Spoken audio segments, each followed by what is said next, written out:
I'm not a huge Robert Eggers fan, but I have to say, this film is my favorite.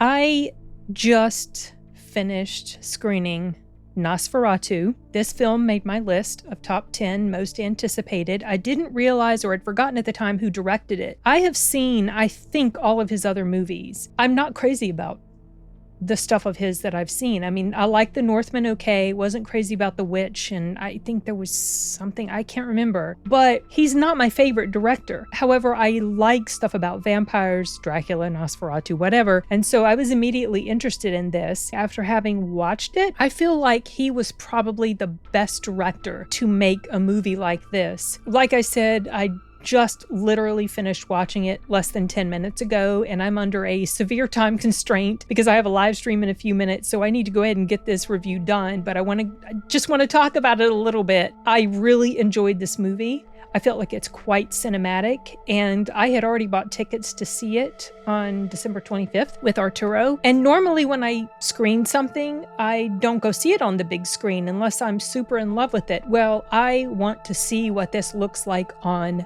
the big screen. I have to see what it looks like on the big screen because it's so atmospheric. The set pieces and the design and the acting was so immersive. I literally felt like I was dropped in like 18th or 19th century or whenever this is supposed to take place. I can't remember. I did not realize that.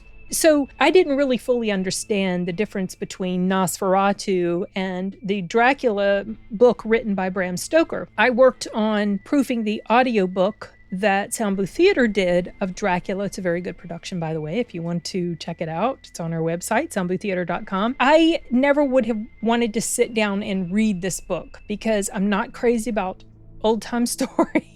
And I don't like movies that are very, very old. I have never watched Nosferatu. It's a silent movie, right? That's like an extra notch against it because it's black and white. It's silent. Just not my cup of tea. I am curious, though, how this adaptation differs from that particular one. Now, I did not realize until right as I was starting to watch this movie that the difference between Nosferatu and Dracula is there's really no difference. Basically, Nosferatu, the original, was an adaptation. It's an unauthorized and unofficial adaptation of the novel Dracula. So character names were changed. Even his name, like Count Dracula's name, was changed to Orlok or something like that. All of that was done in an attempt to avoid copyright issues. Now, Robert Eggers took this and he made his own adaptation of it. I do not know, because I have not seen the first one, the original. I don't know how this compares to that. But I did recognize some shots that were done, like the shadow going up the staircase. I recognized that as a scene or a very similar type of scene that was done in the original Nosferatu. So that was kind of cool that he has these callbacks to the original. I felt like the little that I know of the original, I felt like it was respectful of that material. Something else that I felt was interesting was the character design of Orlok is a little different from the design in the original movie. His character design actually reminds me of a Dracula from a video game, a Dracula video game that I have, one of many that I have, but I've only played like one of them. Anyway, the character design that they did for Bill Skarsgård in this role looks similar to that. So I thought that was kind of interesting. He's not quite as unattractive as the original Nosferatu, but he doesn't look so great either. He did a fine job in here. It makes up for the utter disappointment that The Crow was, or the utter terribleness that The Crow was. He's really good in here. Everybody was very good in here. Lily Rose Depp, I believe this is the very first movie that I have seen her in, or just knew that that was her in the role. She's obviously they want all these different people involved in the movie to be nominated, and I feel like she's going to be nominated Best Actor in this role. It will be a well-deserved nomination if it happens. I thought she captured the essence of this tortured soul very well. And also Nicholas Hoult did a great job in the role of her husband. Aaron Taylor Johnson was good. He was like the friend of the family, and then his wife was played by the same girl who was in Deadpool and Wolverine, and at first I didn't recognize her because she had hair. And I was like, she looks so familiar. Who is she? And then I looked her up. Oh, it's her. It's so great to see her looking different. Something else I liked about this film was, in addition to all the other stuff that I mentioned, they kept his full features, his full form hidden mostly. There is a scene that shows him feeding on someone, and they do show more of his form in that scene. I am not sure how much of that was CGI'd or CGI'd on top of Bill Skarsgård's outfit that he was wearing. And then, of course, we see more of him at the end, but I really like that they kept that away from the viewer for the most part. I feel like that really adds to the mysterious nature, the sinister nature of his character, because a lot of times in films like this, the more you show, the less impact it has, the less scary it actually seems to be. I had to watch this movie in parts because I am very swamped with work right now, and I did not realize until just a few days ago that I had been sent this screener on the 3rd. And when I found out, it was like the 7th, and it expires tomorrow. As of the recording of this, it expires on the 11th. I had to break it up in parts to watch it, so I'm really looking forward to being able to sit down and get the full viewing experience uninterrupted on a big screen. I think it's gonna look really, really good at the cinema. I also liked how Eggers was able to build suspense without needing to add unnecessary score. At times there are just these scenes where someone's scared because things have been going on and it's very, creepy, and you're creeped out in this scene watching this person be nervous, and there's no score, no nothing, and yet it's very effectively creepy. Bill Skarsgård, again, singing his praises. He's very effectively creepy in this movie. Just his voice and the way his character breathes.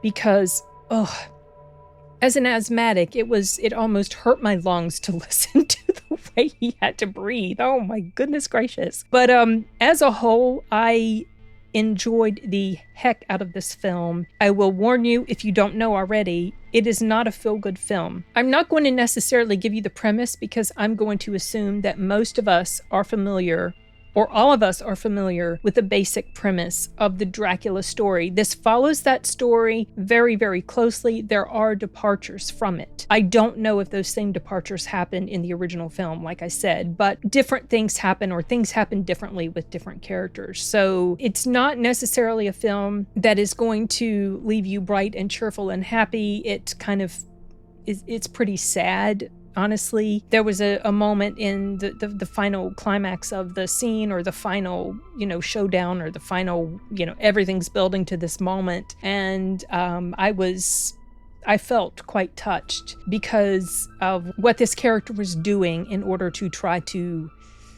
help the situation. I'm trying to be vague. I know, like I said, maybe if the original Nosferatu is exactly like this one and you've already seen it, you'll know what to expect. But just in case, I honestly didn't know how this was going to end because, like I said, it does depart from the original source material somewhat, but it felt fitting, and I was not necessarily annoyed or anything like that with how it ended. I felt like it was handled in a really good way, and after having watched it, I completely understand why there's been so much praise that has been heaped upon this movie, and I hope it does well. It's premiering Christmas Day. Wow, what a day. I feel like it's going to be in pretty strong contention for some awards. I really do. Despite the subject matter, Dracula, scary vampires, whatever, it is done in a very beautiful and cinematic and impactful way. I mean, there is depth to this story, and the characters are very interesting, and I felt like they were fleshed out really well. You are basically dropped right into the situation that's going on with the character of Lily Rose Depp. It starts off showing you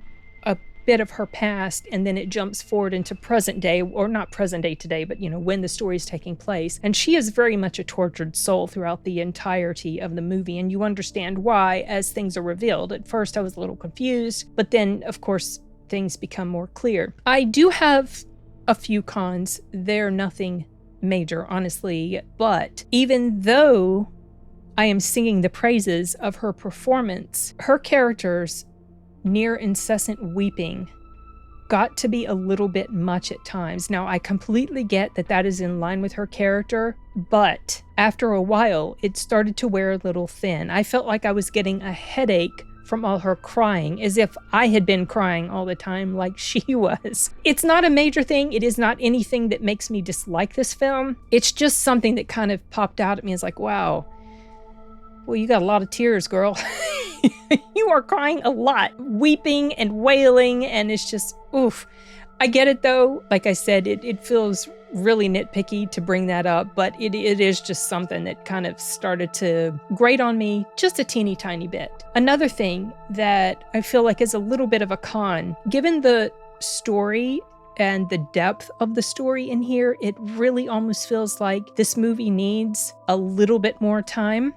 Maybe 10 to 15 minutes more. It does clock in at more than 2 hours. It's 2 hours and but by the time it's actually over, it's really 2 hours 5 when the credits start to roll. It feels like it needed a little bit more time because it does take its time in the beginning, but then when you get to the point where like halfway through and onward, or let's say the last third, when things are starting to build more and more and more, and they are becoming aware more and more of what the situation is and how they think they need to have to deal with it, it does feel like there's a lot of time compression or a lot of stuff happening very quickly. And I would have liked a little bit more time during those moments, just give it a little bit more breathing room or whatever. Another con that I have is the very final shot of the film. I wasn't a big fan of. I don't think that really helped it in any way, and that's the very final shot you're left with, and my mind was like, I could have done without that one. It's not a big deal, y'all, honestly, and it might just be me, but it really didn't do anything for me, and it kind of took me out of the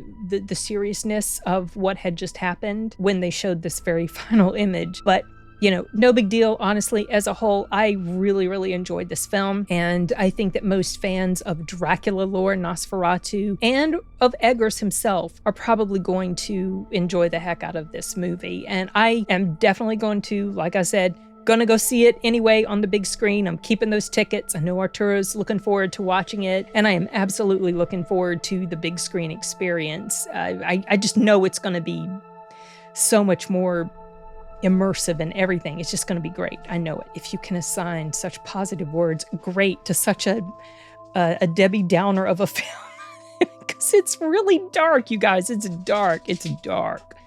But it's so good. Okay, that's about all I have to say now about Nosferatu. When you guys get a chance to check it out, let me know how you liked it. I think most audiences are going to enjoy it, and I hope it does well. That's it for now, you guys. Later.